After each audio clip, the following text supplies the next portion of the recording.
ગુજરાતમાં ભ્રષ્ટાચારીઓને નાથવા માટે એસીબી વિભાગ એક્શન મોડમાં જોવા મળી રહ્યું છે. અવારનવાર સરકારી વિભાગમાં કામ કરતા ભ્રષ્ટાચારીઓને લાંચ લેતા રંગે હાથે પકડી પાડે છે.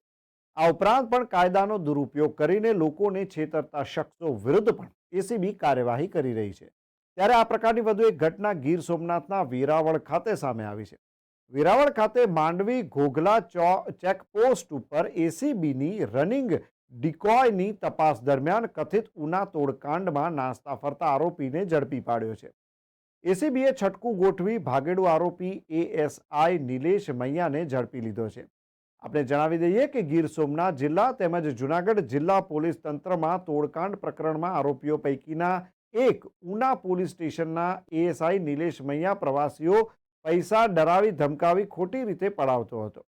ભ્રષ્ટ એએસઆઈ નિલેશ મૈયાએ માંડવી ચેકપોસ્ટ ખાતે અવરજવર કરતા વાહન ચાલકો પાસેથી ગેરકાયદેસર રીતે કાયદાનો ખોટો ડર બતાવી અને સત્તાનો દુરુપયોગ કરી લોકો પાસેથી તોડ કરતો હતો.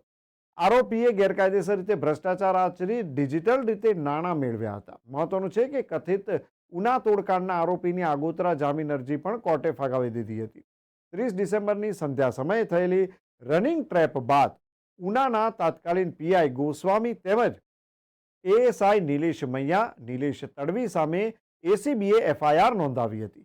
આ પ્રકરણમાં અહેમદપુર માંડવી ચેકપોસ્ટ પાસેથી વચેટિયા નિલેશની ધરપકડ કરી હતી અને મોબાઈલ ફોનની ડિટેલના આધારે તોડકાંડ બહાર આવ્યું હતું.